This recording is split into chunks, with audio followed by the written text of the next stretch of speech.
El Talmud.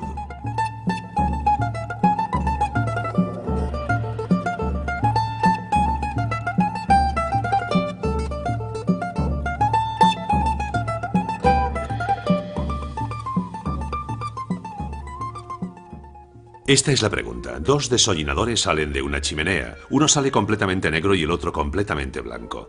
La pregunta es, ¿cuál de los dos se va a lavar? Bueno, obviamente el que está todo negro. Cae de cajón. Lo siento, pero tú no estás hecho para comprender lo que contiene el Talmud. ¿Y eso por qué? No reflexionas. El que salió todo negro ve que el otro está blanco y forzosamente piensa que él también está blanco. Ah, ¿quieres decir que el que está blanco ve que el otro está negro y por tanto cree que está tan negro como él? Y que el que está blanco se va a lavar y no el que está negro. No, está claro que no reflexionas. El que está blanco, que se cree que está negro, ve a alguien negro que se cree que está blanco, mientras que el que está negro ve a alguien que está blanco que se cree que está negro. Sí, vale, de acuerdo. En ese caso, que no se lave ninguno de los dos. ¿Y por qué no van a lavarse? Yo me hago la misma pregunta. ¿Te haces la misma pregunta? ¿Te haces la misma pregunta? Pero a ver, ¿desde cuándo de una misma chimenea puede salir un desollinador completamente blanco y un segundo todo negro? Sí, esa es una buena pregunta. ¡Una buena pregunta! No. El Talmud no es un simple libro lleno de adivinanzas. Es algo peor que eso. O mejor. Depende de cómo se mire.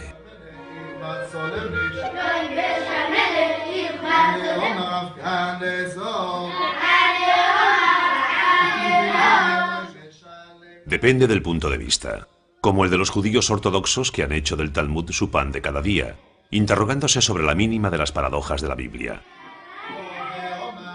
¿Adán, que no tiene padres, tiene ombligo? ¿Los peces escaparon del diluvio universal? ¿Por qué los ángeles de Jacob necesitan una escalera? Y si Dios pudo crear el mundo en 6 días, ¿por qué no lo habría podido hacer en 1 o incluso en 1 hora, o mejor, en un instante? Otro tipo de adivinanzas, en resumen, porque con el pretexto de comprender la Biblia, el Talmud la cuestiona desde todos los puntos posibles. La palabra Talmud viene de la expresión Talmud Torah, estudio de la Torah, simplemente. La Torah era el nombre hebreo del Pentateuco, los 5 primeros libros de la Biblia. Los volúmenes que componen el Talmud encierran siglos de discusiones entre rabinos sobre la interpretación de las contradicciones del texto bíblico. Para ellos, la Biblia no sería más que una inmensa metáfora a partir de la que convendría extraer un modo de empleo para la vida cotidiana. Huelga decir que les ha hecho falta utilizar una metodología formidable para conseguir descifrar dentro del mito de la fruta prohibida las leyes de la alimentación. En el de la Torre de Babel, los fundamentos de la lingüística. Y en el relato del éxodo de Egipto, los principios de la libertad de los pueblos.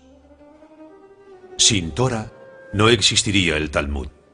Pero sin Talmud, la Torah habría guardado para sí gran número de sus misterios. Es costumbre en las sinagogas 3 veces a la semana abrir los rollos de la Torah y hacer revivir el texto bíblico mediante su lectura.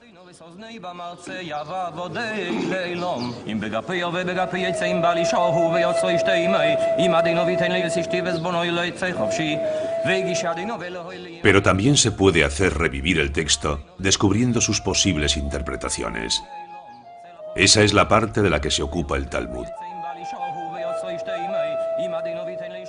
Durante siglos se han ido acumulando las interpretaciones de los sabios.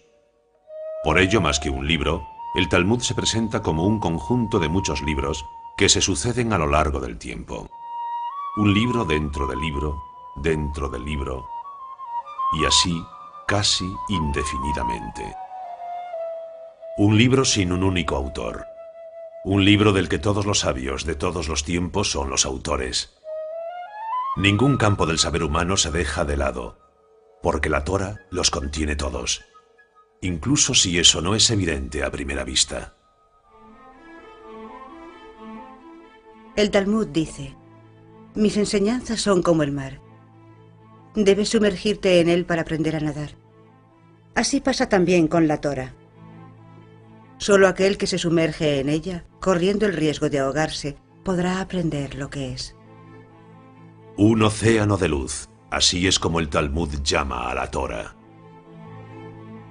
Se sumerge en ella para descubrir las profundidades.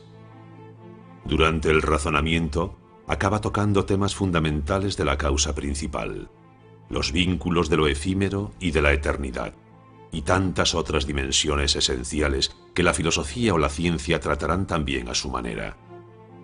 Pero lejos de la austeridad de la filosofía y de la ciencia, el Talmud también se sabe reír de sí mismo. Retomemos. El que está blanco ve a uno negro que ve a uno blanco que se cree negro, y el que está negro ve a uno blanco que ve a uno negro que se cree blanco. No es así de simple, sí que lo es. El que está blanco ve perfectamente que su mano está blanca, y el que está negro ve perfectamente que su mano está negra. ¿Qué quieres decir? ¿Que el que ve que su mano está limpia no se lavará, y que el que se la ve sucia sí lo hará? Demasiado fácil. Puedes estar limpio y aún así tener ganas de lavarte. Puedes estar sucio y no tener ganas. Mírate tú, por ejemplo. Estamos en el año 70 de la era cristiana. Tito ha mandado destruir el templo de Jerusalén y las tropas romanas ocupan la ciudad santa. Los sabios, en su mayoría, se han refugiado al norte, en Galilea, en Tiberíades. Como reacción a la invasión romana, deseosa de poner fin al judaísmo, un grupo de sabios emprenderá una de las gestas más notables de esta cultura judía al decidir elaborar el Talmud. Y eso sucedió bajo los auspicios del rabí Yehudá Hanasi, el jefe espiritual del pueblo judío en la época, un ilustrado. Hoy en día sus restos descansan en el corazón de Galilea, en la misma cuna de su obra, el Talmud.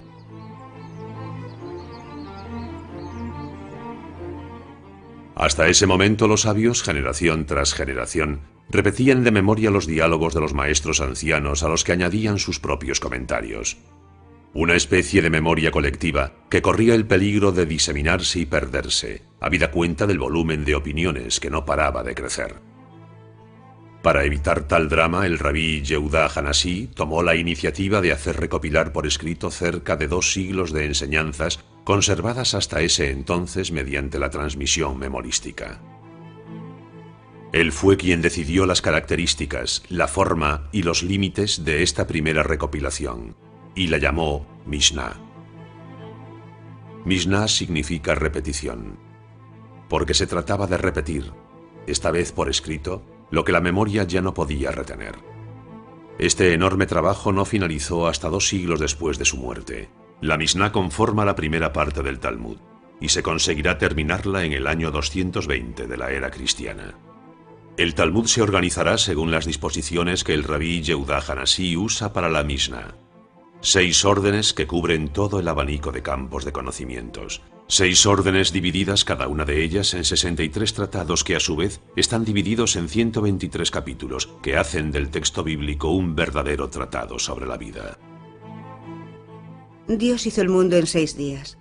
El rabí Yehudá lo ordena en 6 órdenes. 6 órdenes como las 6 direcciones del mundo. 6 órdenes como los 6 días de la creación. 6 órdenes que condensan todo aquello de lo que el espíritu del hombre puede valerse. En 6 órdenes, el Talmud pretende englobar todo el saber posible. Al igual que las 6 direcciones definen los límites de un universo. 6 órdenes manuscritas que se convierten en la referencia de las leyes y las costumbres del mundo judío. 6 órdenes que proponen nada menos que un modo de empleo del mundo. Zeraim, el orden de las simientes, donde se debaten las leyes de la germinación y los principios de la vitalidad bajo todas sus formas. Moed, el orden de las fiestas, donde se debaten las leyes del tiempo, del calendario y de las ceremonias festivas. Nashim, el orden de las mujeres, donde se listan las leyes del derecho matrimonial y del derecho civil en general. Nezikin, el orden de daños, donde se debate sobre la legislación penal, civil y criminal y las leyes de la idolatría.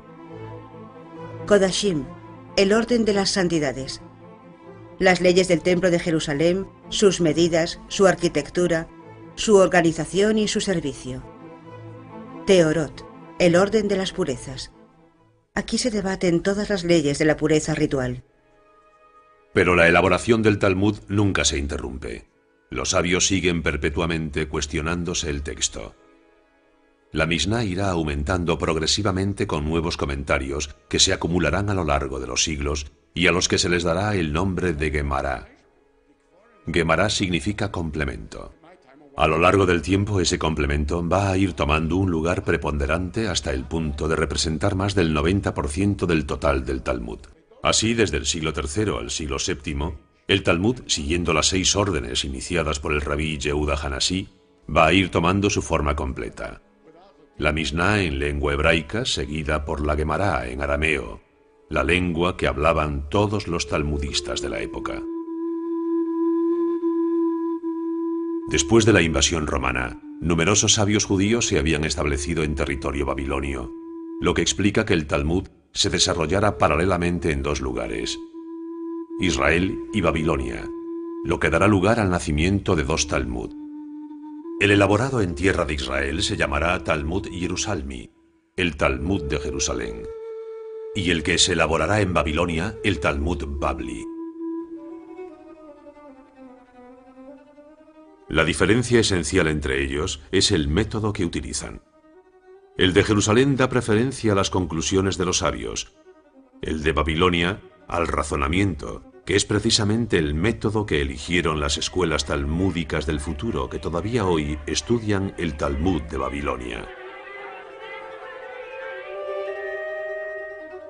Con lo que milenios después, encontramos niños judíos en todas partes, creciendo con este arte del razonamiento judío. El Talmud es, por excelencia, el libro de la pregunta. ¿Quién tiene preguntas?, preguntó un día un rabino. Tengo tantas respuestas. Hacía referencia a su Talmud. Pero el Talmud no se contenta con responder a las preguntas. Educa el espíritu hacia una dialéctica que a veces puede tomar giros inesperados. Pero puede que el que está blanco tenga que deshollinar otra chimenea, sobre todo si no se ha terminado su jornada laboral. Entonces, ¿por qué se iba a ir a lavar corriendo? Pero eso tampoco se lo impide. Puedes tener ganas de lavarte incluso si no ves que está sucio. Te puedes sentir sucio. Sí, te puedes sentir sucio, o sentirte siempre sucio. No, eso sería hablar de un neurótico, un deshollinador neurótico obsesionado con la limpieza. Bueno, según el Talmud de Babilonia, porque el de Jerusalén no se molesta en dar tantos rodeos, ya lo sabes. Pero entonces, puede que el que esté blanco venga de Jerusalén, simplemente, y que el que esté negro venga de Babilonia, ¿no? ¿Tú qué crees, eh?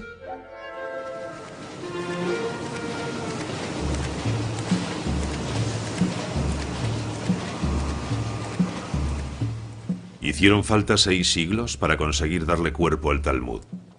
6 siglos para conseguir condensar lo que se convertiría en el conjunto más singular jamás reunido de diálogos sin fin sobre todos los temas del mundo.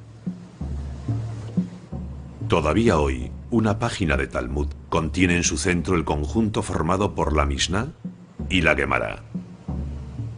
Están rodeadas de diferentes comentarios ulteriores que se hicieron indispensables para su comprensión. Hoy en día los estudiantes de las yeshivas, las escuelas talmúdicas, perpetúan el diálogo entre los rabinos de los primeros siglos y sus sucesores.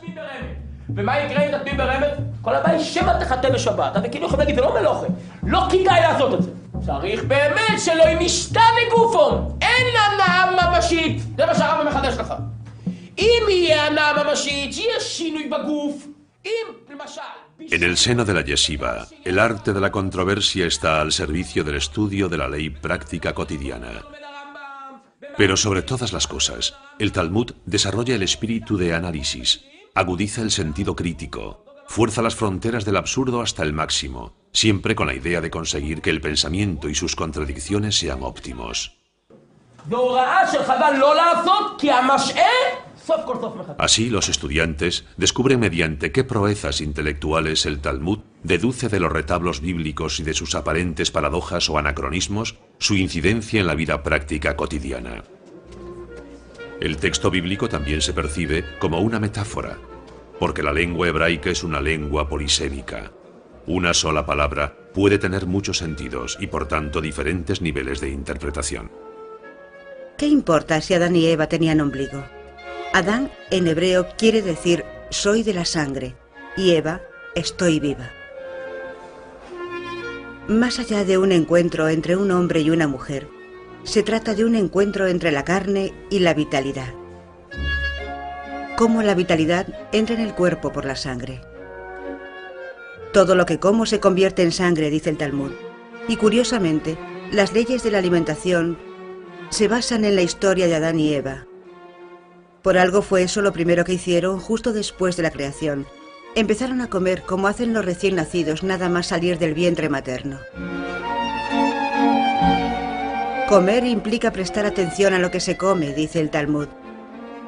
Así fue, como de un simple relato sobre Adán, Eva y el fruto desconocido, se descubren reglas alimentarias que más allá de la simple dietética, definen un vínculo entre el hombre y el mundo. Entonces, cara a cara, como duelistas, los aprendices del Talmud confrontan sus opiniones, agudizan su arte del diálogo, perpetúan la tradición del cuestionamiento, que no está exento de un cierto sentido lúdico. Espera, ¿cómo que uno sale negro y otro blanco? Eso tiene truco, seguro. ¿Deberían salir negros los dos? No, basta con que el primero que sale por la chimenea haya recogido todo el hollín y el camino esté limpio. ¿Quieres decir que el camino está limpio para el segundo, así el primero sale todo negro y el segundo todo blanco? Ah, demasiado fácil. ¿Tú crees que el Talmud propondría una pregunta así de sutil para una respuesta tan simple? Yo no creo nada, solo trato de entender. ¿Tratas de entender? Bueno, repito, 2 desollinadores salen de una chimenea, uno negro y otro blanco. ¿Cuál de los dos va a lavarse?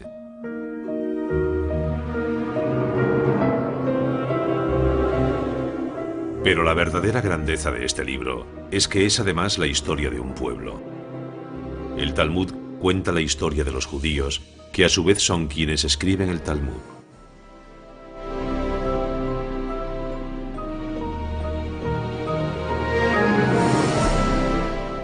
A lo largo del vagar del pueblo judío, el libro y su historia tomarán forma. La historia de su contenido se mezcla con la de su invención, sus manuscritos, su impresión. La historia del Talmud debe ser entendida como la historia de un pueblo. Del Sinaí, Moisés recibió la Torá. Del Sinaí, y no en el Sinaí, destaca el Talmud. Como si el propio Sinaí hubiera sido quien provocó que Moisés recibiese el don de la Torá y que de Moisés llegase a los hombres. El matiz convierte al Sinaí en algo más que una simple montaña. Pero existe un vínculo cercano entre la palabra Sinaí y la palabra Sinat, que quiere decir el odio. Moisés recibe la Torá del odio, dice el Talmud. ¿Pero a qué se refiere? Así es como deberíamos interpretarlo. Del odio de los hombres entre sí surge la necesidad de la Torá. Torá, libro de paz.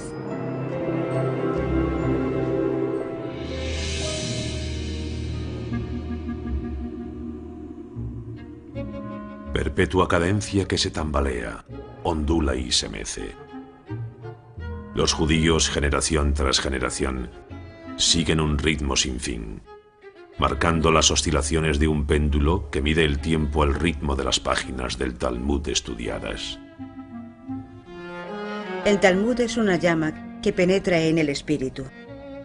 Una llama que transmite al cuerpo un movimiento ininterrumpido, inmutable, sempiterno. El ritmo de la vida, como los latidos de un corazón. Según la anatomía talmúdica, las oscilaciones favorecen a la vez la concentración y la memorización. En un sentido, las válvulas se abren, en el otro se cierran. En un sentido, la comprensión se activa, en el otro, la memorización. Pero en el transcurso del siglo X, la decadencia de Babilonia, que sucede al declive de la Palestina romana, obligó a los talmudistas a emigrar a otros países. A lo largo de sus periplos, multitud de textos continuarán la obra de los primeros talmudistas. Las bibliotecas judías no cesaron de enriquecerse con los comentarios de aquellos que se aplicaron para contribuir a su reinvención perpetua. El Talmud continuó siendo a lo largo de los años un proceso creativo ininterrumpido. Desde Jerusalén y Babilonia, el Talmud empieza su largo exilio. Constantinopla, Salónica, Corfú, Mesina, Siracusa, la costa africana. Los judíos se dispersan a lo largo de toda la costa mediterránea, desembarcan en las riberas de Italia, remontan lentamente toda la costa adriática, llegan a las costas francesas y a la península ibérica, llevando consigo su precioso libro como principal equipaje. El Talmud se convierte rápidamente en el portador de la memoria judía en toda la diáspora, y su estudio se revela como el único hogar verdadero de un pueblo sin refugio, sin un puerto base al que regresar. De hecho, el placer del estudio debía compensar las tristezas de su errante caminar, el arraigo al libro, el desarraigo a la tierra. El Talmud sirvió de compensación a falta de una tierra prometida. Así se fundó en Renania en el siglo X, entre Espira, Worms y Maguncia, el centro talmúdico más importante desde Tiberíades, Jerusalén y Babilonia. Y allí se reunieron los maestros más ilustres. Su fama fue tal que atrajeron hasta allí al que se convertiría en el más ilustre entre ellos, Rashi. Nacido en 1040 en Troyes, Francia, Rabbi Shlomo ben Isaac Charfati, conocido por Rashi, llega a Worms como joven estudiante, y allí permanecerá varios años. Rashi se iba a convertir en el más popular, pero también en el más fenomenal de los rabinos de su tiempo. Fenomenal por su saber, fenomenal por su aportación a la cultura talmúdica.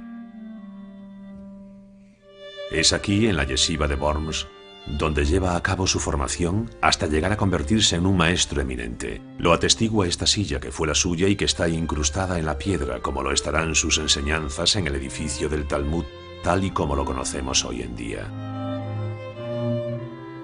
Se habla del Talmud antes de Rashi y del Talmud después de Rashi. Su importancia fue tal que aún hoy en día no podemos disociar las glosas de Rashi del texto original del Talmud. Un libro dentro del libro. Alrededor del texto de la Mishnah y de la Gemara, que ocupan el centro de cada página del Talmud, encontramos impresos los comentarios de Rashi, que se han hecho indispensables para el estudio porque clarifica un corpus que se ha convertido en algo un poco caótico por sus numerosas adiciones.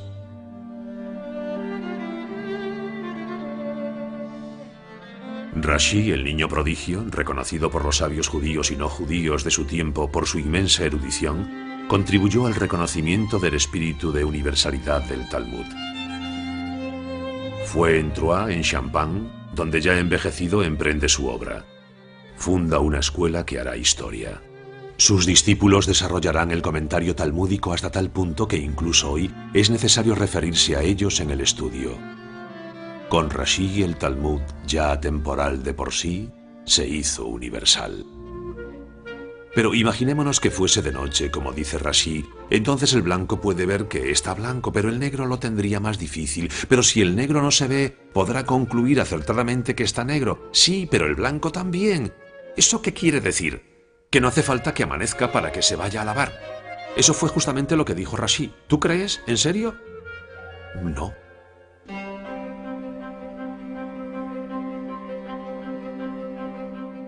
Un océano de luz.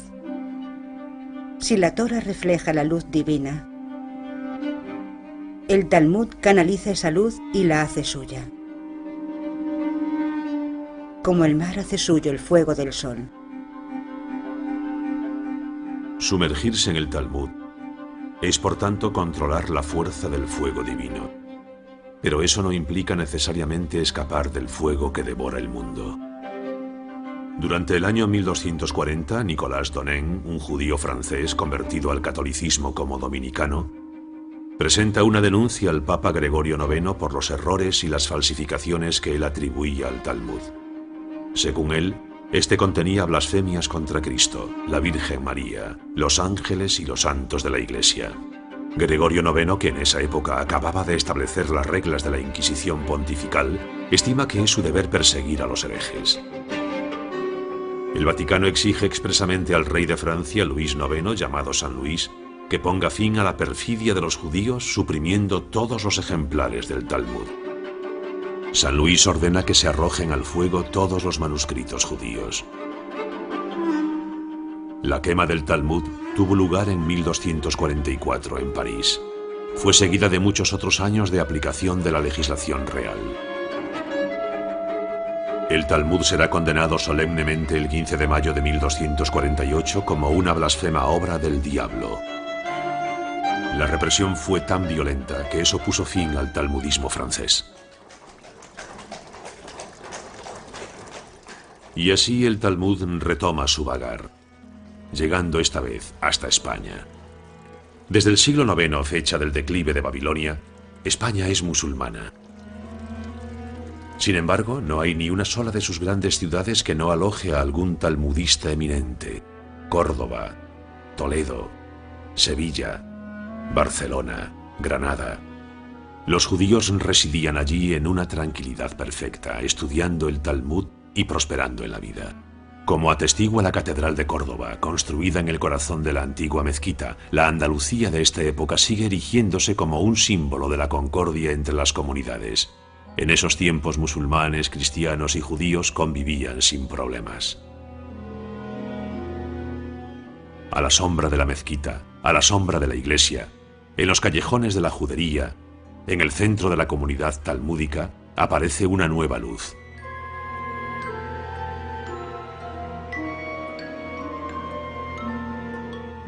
Mosé Maimónides se yergue como una estrella en el firmamento de la Edad de Oro andaluza. Nacido en Córdoba en 1135, se convirtió en la mayor figura intelectual del judaísmo medieval español. Sus obras, entre las que se halla la Guía de Perplejos, adquirieron una gran importancia a los ojos de todos, judíos, musulmanes y cristianos. Su código de la ley, la Misne Torah, jugó un importante papel en los escritos de los filósofos de diversas orientaciones y de los eruditos religiosos de todas las confesiones, y todo eso durante generaciones. El que lea mi libro conocerá toda la Torah y todos sus comentarios, decía Maimónides sobre su Misne Torah. Tanto Rashi en Francia como Maimónides en España se vieron empujados por la misma preocupación de la universalidad. Los dos deseaban que el Talmud saliera de la sinagoga para ponerlo a disposición de todo el mundo.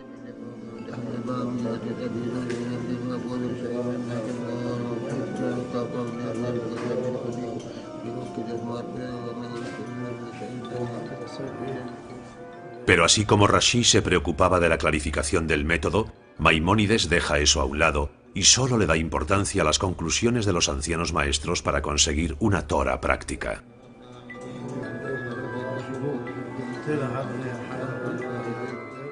Mi objetivo es ser tan conciso como completo, dice Maimónides, para que el lector pueda verse directamente orientado sobre todo lo que el Talmud ha instituido y confirmado, sin tener que pasar por todas las discusiones de los sabios que podrían perturbarle el razonamiento.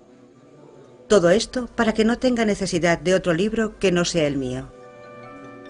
Astrónomo, matemático, botánico, médico de Saladino, Maimónides pasa su vida aconsejando tanto a los grandes de su tiempo como a los más humildes. Gracias a su talento consigue revelar a los ojos del mundo hasta qué punto la ciencia talmúdica podía ser universal. Sus restos reposan en Tiberíades, justo donde nació el Talmud. Maimónides se reunió así con sus ilustres ancestros. No fue hasta comienzos del siglo XIII cuando los cristianos unieron sus fuerzas para recuperar España de manos musulmanas. Hablamos de la Reconquista. La unificación de España se produce después del matrimonio de Isabel la Católica y Fernando de Aragón en 1474.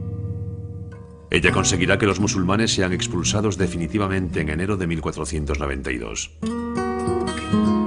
Cogidos en la tormenta de la renaciente Inquisición, bajo las órdenes del Vaticano, los judíos también serán desterrados de España ese mismo año. Huyen salvando del desastre a su única riqueza verdadera, el Talmud. Expulsados de España, los judíos y su Talmud se dispersan. Entre los destinos privilegiados se encuentra Venecia. ¿Por qué Dios dispersa a su pueblo sobre la superficie del mundo?, pregunta el discípulo. Para que la luz de su Torah ilumine en todas partes, responde el sabio. ¿Y por eso los judíos son perseguidos con violencia? Replica el discípulo. Cuanto mayor es la luz, más dolorosa es su presentación al mundo, responde el sabio, con los ojos llenos de lágrimas. Venecia disfrutaba de una relativa independencia de la Iglesia y, por tanto, ese será el primer gueto de la historia a finales del siglo XV. Gueto, palabra veneciana que viene del italiano ghettare. En el lugar donde se tiraban las piezas inútiles de las fábricas de fundición, fue donde el Doge de Venecia, el Dux, permitió que los judíos se instalasen.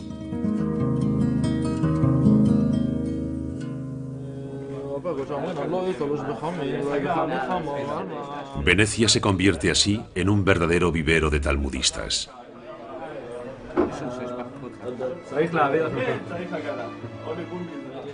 Venecia, etapa esencial de la historia del Talmud. Allí se imprimirá por primera vez el texto íntegro. Estamos en 1519.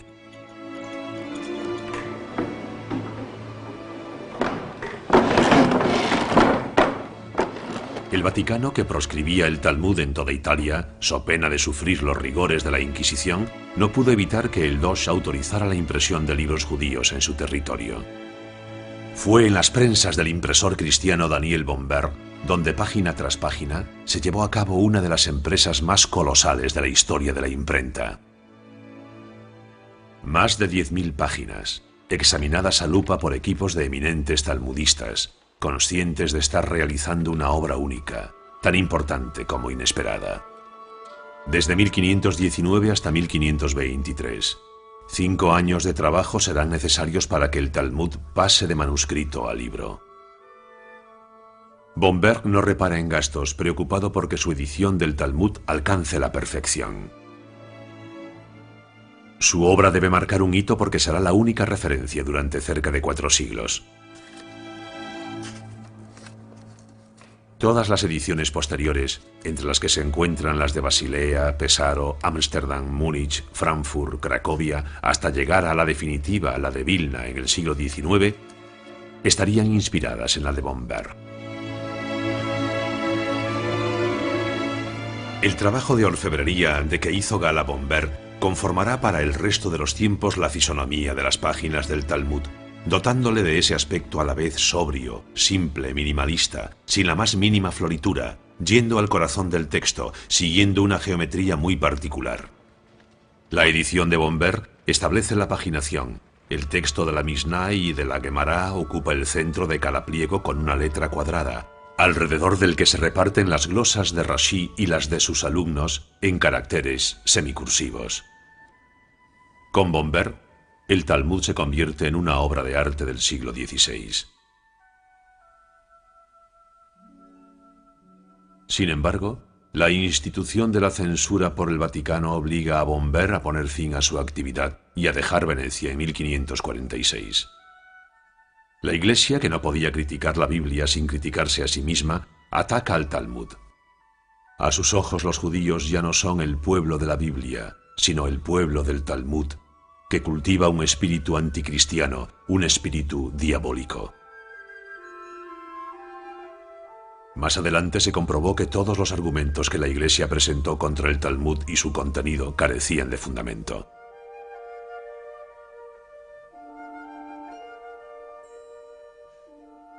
En esta segunda mitad del siglo XVI, la Iglesia, comprometida con la Contrarreforma y en contra del espíritu de la liberalidad del Renacimiento, exige una estricta observación de la fe y despliega una intransigencia total en contra de la comunidad judía, acusada de anticristianismo. Numerosos monasterios poseen aún ejemplares de libros confiscados en esa época.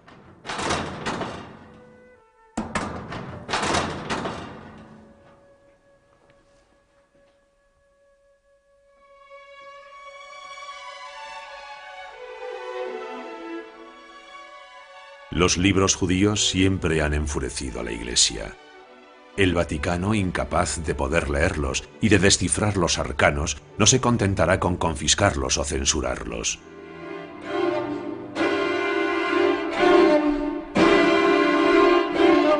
En 1553, el Vaticano vuelve a emitir la orden de arrojar los libros judíos a las llamas. Se registran todas las casas judías de Roma y en el Campo di Fiori tiene lugar el auto de fe. Estamos en el 9 de septiembre de 1553, Rosh Hashanah, día del nuevo año judío. Algunas semanas más tarde, en Venecia, un día de Sabbat, el 21 de octubre, en la plaza de San Marcos, y según palabras del nuncio del Papa, un buen fuego pone fin a lo blasfemo. Se quemaron más de 1 millar de Talmud. La historia del Talmud también es la historia de las dificultades que tuvo que superar el texto para seguir existiendo. 50 años más tarde, el Talmud renacería de nuevo de sus cenizas. Y su historia ilustraría la de los judíos que no han cesado de sobrevivir a todas las tentativas de asimilación, conversión o destrucción a las que se han visto sometidos.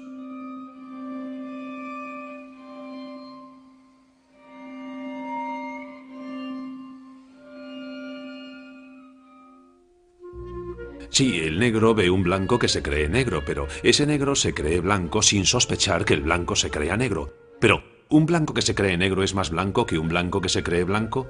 Sí, es como si preguntáramos, ¿una vela ilumina más en una cueva oscura cuando es de noche fuera que si fuera de día? Dijimos que era de noche. ¿Cómo quieres que 2 desollinadores trabajen por la noche? ¿Y puedes decirme por qué no iban a tener derecho de trabajar por la noche? ¿No son hombres libres?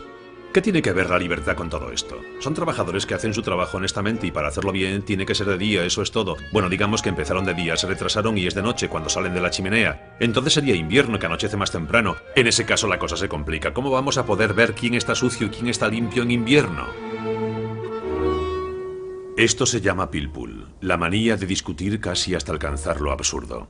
Y fue en Polonia donde nació el arte del pilpul bajo la influencia de Jakub Polak, que se instaló en Cracovia hacia el 1500.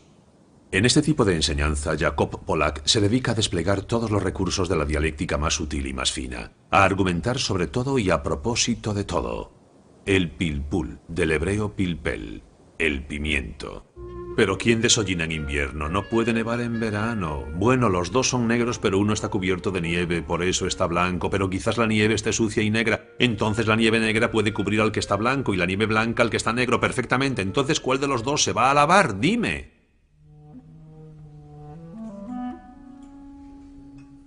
Pero el pilpul tuvo sus detractores.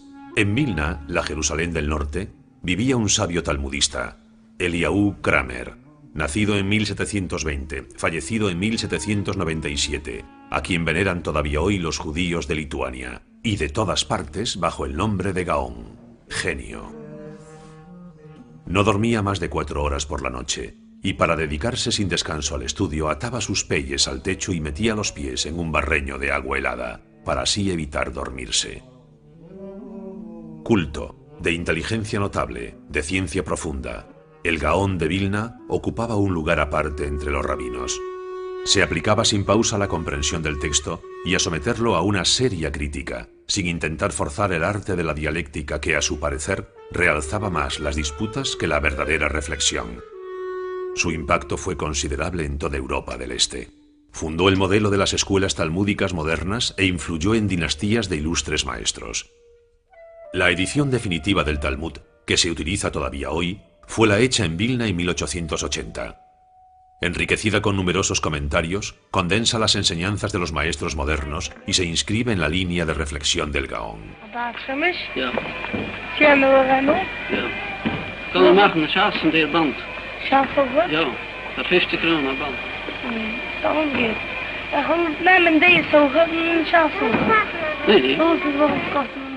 Desde entonces, todos los estudiantes disponen de una herramienta de trabajo mucho mejor que las que disponían las generaciones anteriores.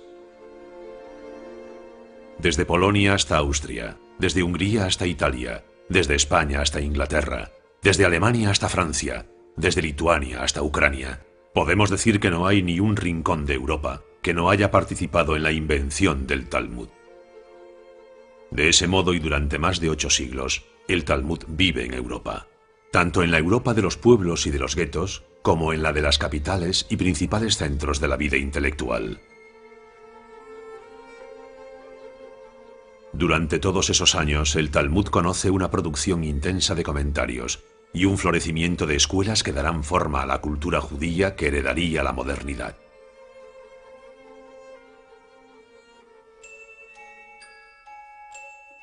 La modernidad está representada forzosamente por los Estados Unidos. El Talmud deja la vieja Europa hacia una tierra aparentemente llena de promesas. Desde finales de la Primera Guerra Mundial y durante los años 20 y 30, numerosas familias desembarcan en el Nuevo Mundo. El Talmud atraca en tierra extranjera. Y como debe ser, una de las primeras cosas que hacen los judíos cuando se instalan es imprimir sus libros. Es una manera de marcar su territorio, aunque sea provisional. Como la tentación de la asimilación estaba más presente que en Europa, el Talmud corre el riesgo de verse rápidamente abandonado. Para prevenir los peligros de esta nueva situación, surgirán inmediatamente las primeras escuelas, que seguirán la línea de las del viejo continente. El Talmud echa raíces en el seno de una modernidad todavía desconcertante.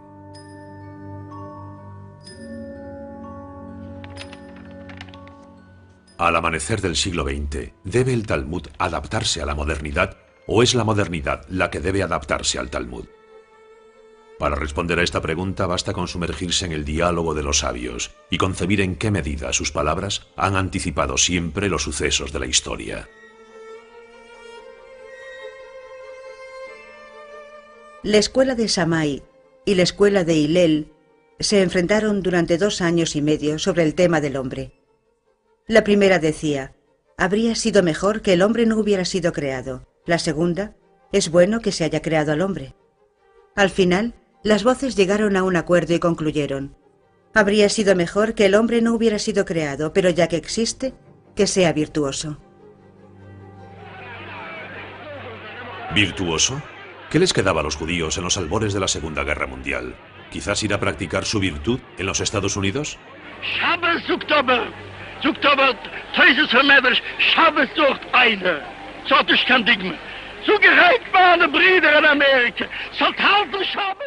Pero algunos dudan que los Estados Unidos sean un centro de virtud. Condenados a una vida de clandestinidad, encerrados en sus guetos donde vivían aislados, con su Talmud como único refugio, la suerte de los judíos en Europa Central en el siglo XX puede dotar de argumentos la opinión según la cual habría sido mejor que el hombre no hubiera sido creado.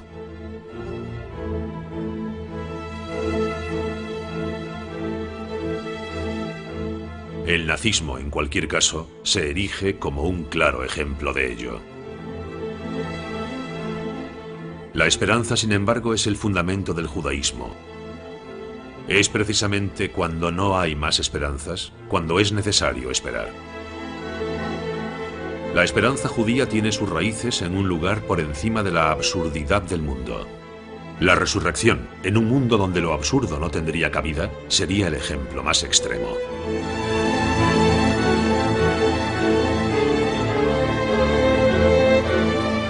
El Talmud cuenta la historia de un emperador romano que envió a los judíos a la muerte. Ese emperador le pregunta a uno de los sabios judíos antes de dejárselo a sus verdugos. No entiendo cómo vosotros, los judíos, podéis creer en la resurrección de los muertos. La hija más joven del sabio responde por él. Le dice al romano, tú no existías y ahora existes. Eso no te sorprende, pero a mí me maravilla a cada momento. Hoy existes. ¿Y te sorprendes de que otro día puedas existir de nuevo? Pues a mí eso no me sorprende. El Talmud evoca la resurrección de los muertos de forma abstracta, pero se presenta a sí mismo como un ejemplo concreto. De hecho, ¿cuántas veces renació de entre las llamas? En esos momentos, y a pesar de la amplitud del desastre, el pueblo sobrevivió. El libro también. No dice el Talmud, aprendemos más de los muertos que de los vivos, porque los vivos transmiten las enseñanzas de los muertos y así los vuelven a la vida. ¿No se llaman los cementerios Bet HaChaim o casa de los vivos? Los cementerios parecen bibliotecas a cielo abierto, porque el Talmud dejó en ellos algunas de sus más famosas páginas de la historia. En otro tiempo germinó allí la sabiduría, pero esta no ha desaparecido, está aún allí, lista para nacer de nuevo.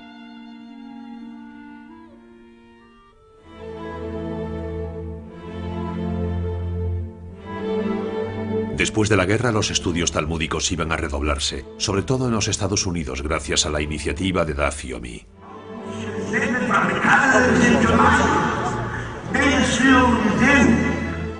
Al ritmo de una página por día, hace falta algo más de 7 años para leer las 2.711 páginas de la edición moderna del Talmud, un ejercicio al que se dedican en todo el mundo todos los talmudistas dignos de ese nombre asociados al programa de Daf Yomi.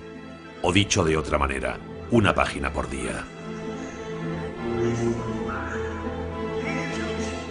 El principio del estudio de una página diaria del Talmud fue iniciado por el rabino Meir Shapiro el 11 de septiembre de 1923 en Lublin, en Polonia. El Talmud sería esa tierra espiritual donde los judíos podrían, en un mismo momento, en todas las partes del mundo, estar reunidos por un estudio común. En 2005, el Madison Square Garden de Nueva York reunió a más de 46.000 personas conectadas por satélite con otras comunidades del mundo para celebrar la clausura del 11º estudio del Talmud, 11 ciclos de 7 años y medio. Una nueva generación de talmudistas estaba a punto de aparecer, retomando la voz de sus padres.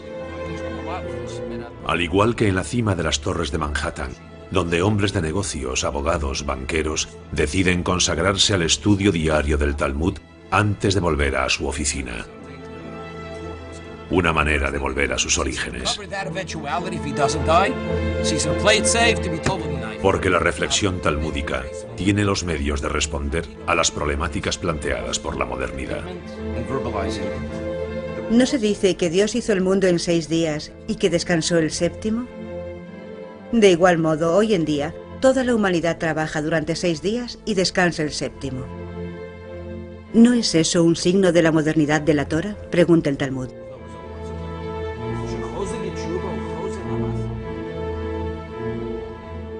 Los judíos estadounidenses han participado desde el principio en la construcción de un nuevo mundo, pagando a veces al precio de su propia herencia cultural. Pero aún así, siempre ha mantenido un vínculo con la tierra ancestral, volviendo regularmente al suelo de la vieja Europa. Más que una cuestión de nostalgia, se trata de una necesidad real de volver a los orígenes, junto a aquellos que supieron preservar el Talmud de la asimilación. En efecto, la asimilación ya había ganado en Europa, eliminando la yeshiva, sucumbiendo a los encantos de la filosofía, de la literatura, del arte, de la ciencia. Los numerosos hijos y nietos de talmudistas iban a abrir vías nuevas en muchos dominios: matemáticas, lógica, física e incluso psicoanálisis. En su correspondencia con Karl Abraham, Sigmund Freud evoca el atavismo talmúdico que habría empujado a algunos de sus colegas a las vías del psicoanálisis. ¿Qué diferencia existe entre un talmudista y un psicoanalista? Una generación, dicen.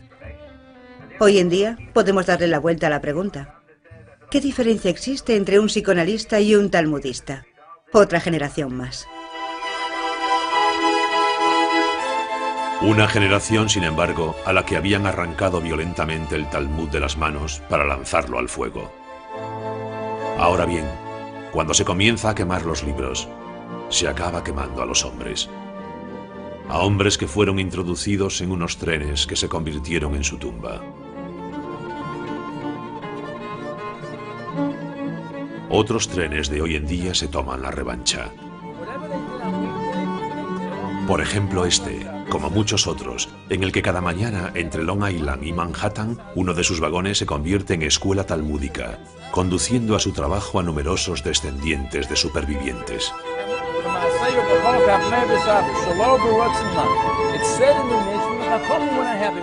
El Talmud estimula el espíritu. Hallamos en él los fundamentos del derecho, del comercio, del psicoanálisis y de tantos otros campos de actividades intelectuales que aparentemente todo el mundo puede sacar provecho de él.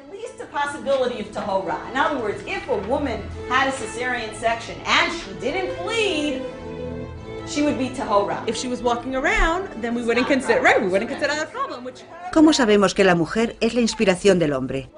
Porque se cuenta que Dios le dijo a Abraham: escucha la voz de tu mujer, Sara.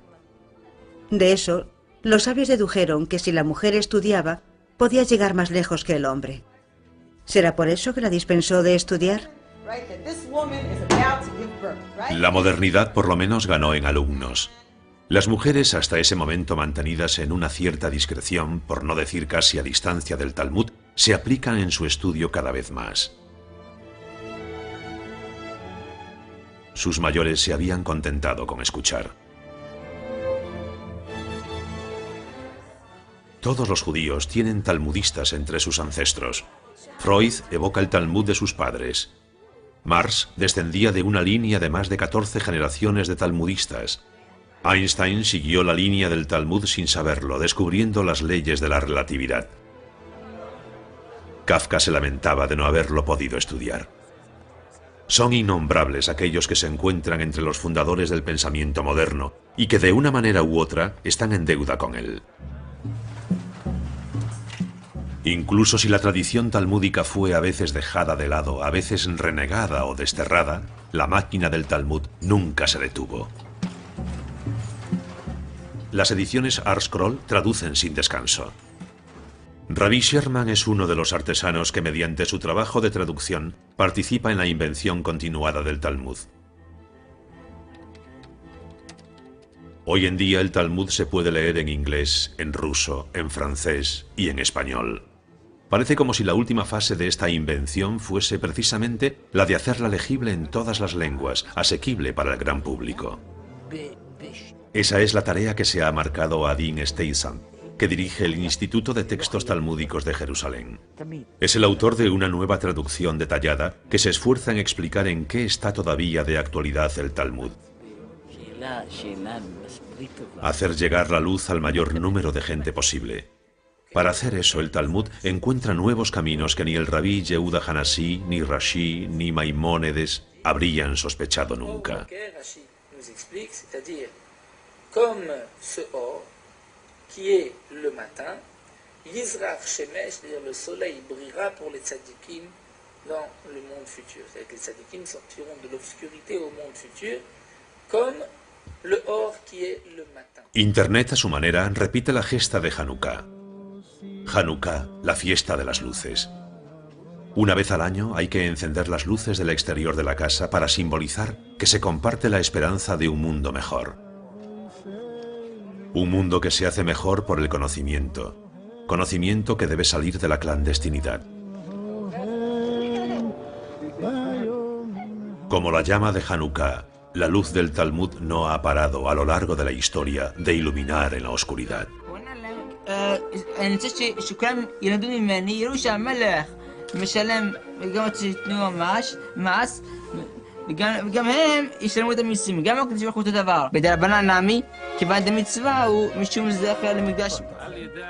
El día comienza por la noche.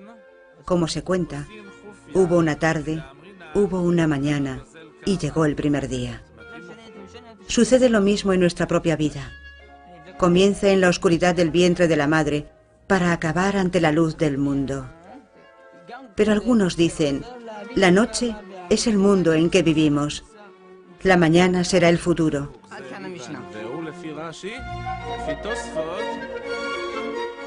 Así, este mundo oscuro nos hace a todos unos ciegos, buscando el más mínimo rastro de sabiduría. Una simple lucecita que brilla en las tinieblas, en eso se ha convertido el Talmud a lo largo de todo el destino del pueblo judío. En ese destello que les hacía conservar, en medio de las pruebas a que fueron sometidos, una especie de clarividencia. Así es, en todo caso, como el Talmud llama a los ciegos, los que ven claro. ¿Y si son ciegos y no ven realmente nada una noche constante? Dos desollinadores ciegos. Pero, ¿por qué va a haber dos ciegos en una chimenea? Si la pregunta fuera, dos ciegos, un negro y otro blanco, ¿cuál se va a lavar? Pero en ese caso el Talmud habría hablado de ciegos y no de desollinadores. Sí, pero es muy fácil decir que el que está sucio se va a lavar, así que tendríamos que entender que la intención es hacernos ver que son ciegos. ¿Cómo pueden limpiar una chimenea si no ven nada? ¿Nunca has visto a ciegos tocando el piano? ¿Dos desollinadores que tocan el piano? No, pero si dos ciegos pueden tocar a Beethoven a 4 manos, también pueden pasar por el agujero de una chimenea. Pero ¿por qué la pregunta no es, después del concierto, cuál de los dos pianistas se va a lavar? Pero esa es justa la pregunta, solo que son desollinadores. Sí, y ciegos. ¿Has visto alguna vez a dos desollinadores tocar el piano? No, pero me gustaría verlos. Conocí a un anticuario que tocaba 2 trompetas a la vez. ¿Y cuál de las 2 trompetas es la que se lava? Pero dime una cosa, solo una pregunta. ¿Tú has visto alguna vez un desollinador? No, yo tampoco, ¿sabes?